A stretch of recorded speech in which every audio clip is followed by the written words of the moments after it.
Winning a lottery should be a dream, until it becomes a nightmare. It started with an email. Not just any email. This one stood out immediately. Bright colors, bold letters, and a subject line that made his heart skip a beat. Congratulations. You've won $500,000. Even before opening it, he paused. Emails like this usually meant trouble. Spam. Scams. He had ignored dozens before. But something about this one was different. It wasn't garbled. There were no strange characters, no odd formatting. His name appeared perfectly, spelled correctly, like it had been pulled from somewhere official. He opened it. Slowly. Carefully. His eyes scanned every word, every line. There it was again, in bright bold letters. You are the lucky winner of $500,000. Please follow the instructions to claim your prize. He leaned back in his chair. He blinked. Once. Twice. This had to be real, right? The email had all the signs of authenticity. The logos looked legitimate. The website links seemed correct. Even the writing was professional, polished, confident, not the usual scam gibberish he'd learned to ignore over the years. But he hesitated. That pause was a small spark of caution, a whisper in his mind that said, "Stop, think, don't rush." He had read enough stories. Enough warnings online. People lost thousands, sometimes their entire life savings, to scams that looked exactly like this. Still, the temptation was powerful.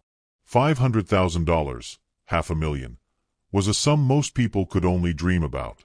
Retirement, bills, kids' college funds. It could change everything. And for a moment, the rational voice in his mind fell silent. Then the call came. The phone rang. Come.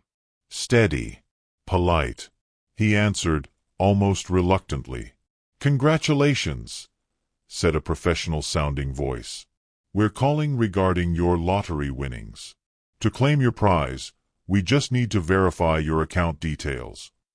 His pulse quickened. The voice was confident, calm. It carried authority without yelling, without rushing. It made him feel like he was doing something official, important, part of a process that needed attention. He listened carefully, nodding even though the caller couldn't see him. The person on the other end knew details that made him feel like this was legitimate. They even referenced the exact email he had received. Excitement mixed with caution.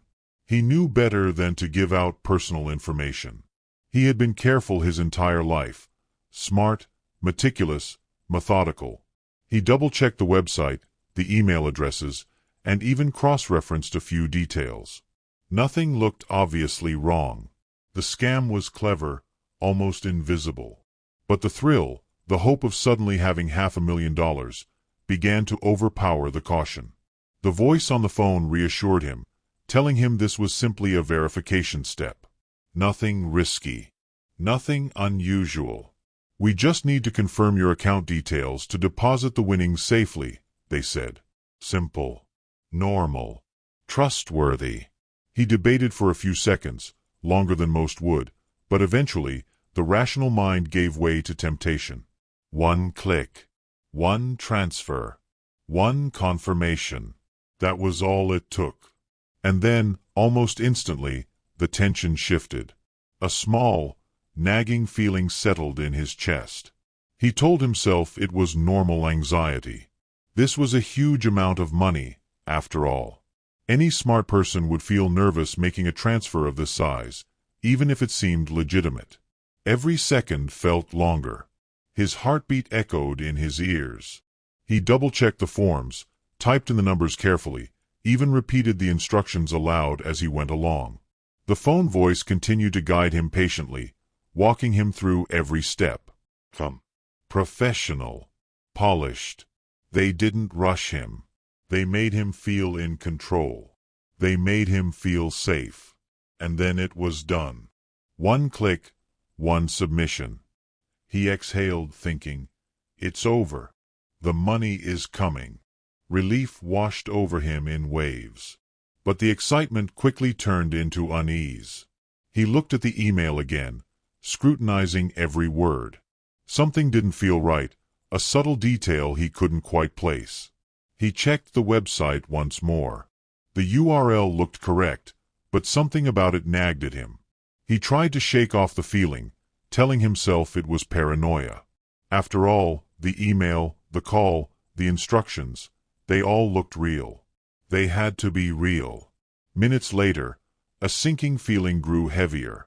He tried refreshing the website, checking his bank account. Nothing. The balance hadn't changed. There were no notifications, no confirmations, just silence. And that was when the fear began to creep in. A slow, twisting fear that started in his gut and spread to his chest. Something wasn't right. Something was wrong. He tried calling the number on the email. Disconnected. Dead. No voicemail, no trace. Panic replaced the excitement he had felt moments before. His fingers trembled as he typed, searching for the lottery organization, the official phone numbers. Everything he found seemed different from what he had interacted with. He realized, piece by piece, what had happened.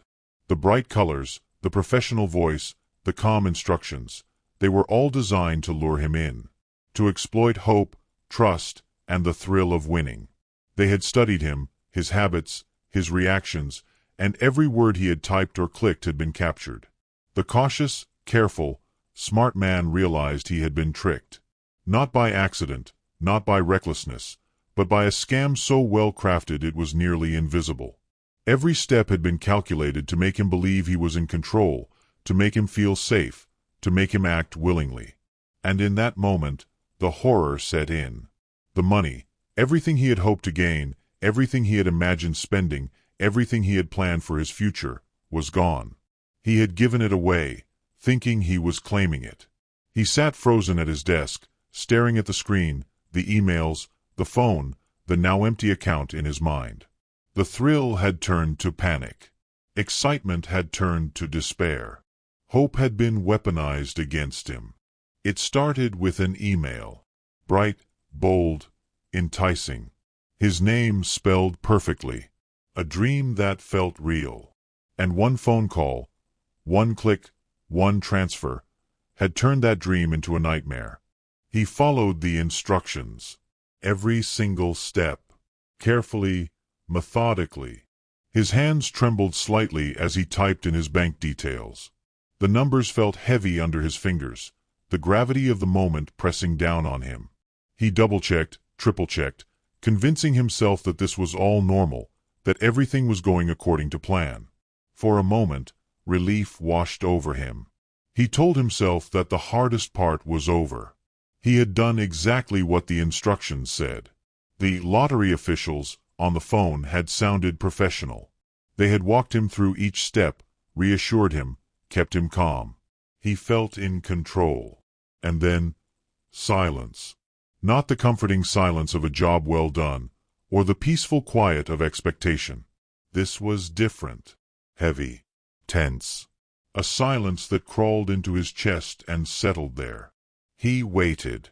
A confirmation email should have arrived, a notification, some acknowledgement that his prize was on the way. Nothing. Frowning, he refreshed his inbox. Still nothing. He stared at the screen, his fingers frozen over the keyboard.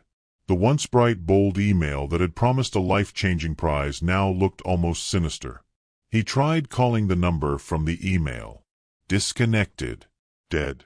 Not a ring, not a voicemail, not a trace.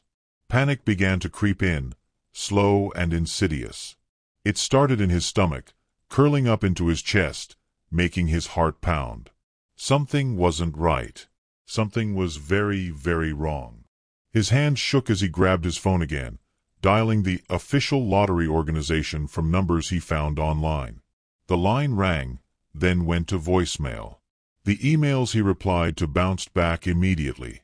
The website he had visited, the one he had trusted with his bank account, completely fake. The realization hit him like a punch to the gut. This wasn't an error. This wasn't bad luck. This wasn't a glitch in the system. This was a scam. A carefully orchestrated, well-planned, malicious scheme designed to prey on hope, trust, and excitement. Every word of reassurance, every pause in the conversation, every careful step he had taken had been manipulated to make him act willingly, to make him believe he was claiming what was rightfully his. He sank into his chair, staring at the screen, the emails, the phone, the blank space where his hopes had been. The excitement, the thrill, the anticipation, it all dissolved into despair. He had been meticulous. He had been careful. He had thought himself smart, skeptical, aware. And yet, he had been fooled. Not because he was careless, but because these scammers knew exactly how to make even the smartest people believe they were safe. He ran through everything in his mind. Every detail, every interaction, every word from the official voice. He remembered the polite tone, the calm reassurances, the way they had made him feel in control. They had created a perfect illusion, one that played on trust, excitement, and desire. They had studied patterns, psychology, behavior. And in one moment, one phone call, one transfer, they had taken everything. The anger came next. Not just at the scammers, but at himself, at his own hopes, at the blind faith he had placed in something too good to be true.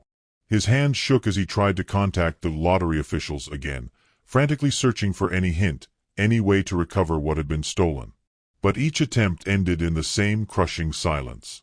Dead numbers, bounced emails, fake websites. Every trace of the prize he had imagined, every dollar he had believed was his, had vanished. And then the full weight of the loss sank in. This wasn't just money. It was dreams, plans, futures, bills that had been paid with savings from decades of careful work, security for himself and his family. Every step he had taken to protect himself had been rendered meaningless in an instant. A single click, a single transfer, had undone years of careful planning. It was terrifying how quickly everything could disappear. He had assumed that smart people were safe, that caution would protect him, that vigilance was enough. But now he understood the truth. Even the careful, even the intelligent, could fall victim. Scams didn't target the foolish. They targeted the hopeful, the trusting, the ones who believed in their own judgment. The silence continued. Hours passed. He stared at the empty inbox, the disconnected numbers, the fake website links he had trusted. Each passing moment cemented the finality of the loss. This was permanent. There was no recovering what had been taken. He thought about the millions of others who might fall into the same trap. The elderly who relied on careful judgment. The young professionals who were just beginning to save. The trusting, the smart, the cautious, all vulnerable to the same methods, the same manipulations, the same carefully laid traps. The lesson was brutal. Not about greed. Not about carelessness. About vigilance, yes, but also about the limits of human judgment in the face of manipulation. About the cold efficiency of scammers who could turn hope into despair, dreams into nightmares, and careful planning into ruin in a single instant. And then, almost as if to punctuate the despair, he saw it. A message, tiny and almost hidden on the original fake website. A warning, buried under layers of official language. Do not share this with anyone. That had been the key. Isolation. Silence. Control. They didn't need to steal him by force. They stole him by trust, by hope, by the belief that he was acting on something real. Even careful people could fall. Even smart people could lose everything. He sat there for hours, staring at the screen, unable to move, unable to think beyond the enormity of the loss.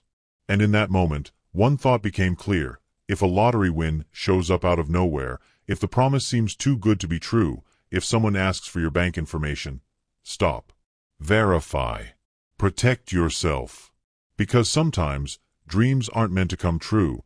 They're designed to take everything you've ever worked for. The fear lingered. The lesson stayed. And the silence of that fake call, that vanished prize, would haunt him for the rest of his life.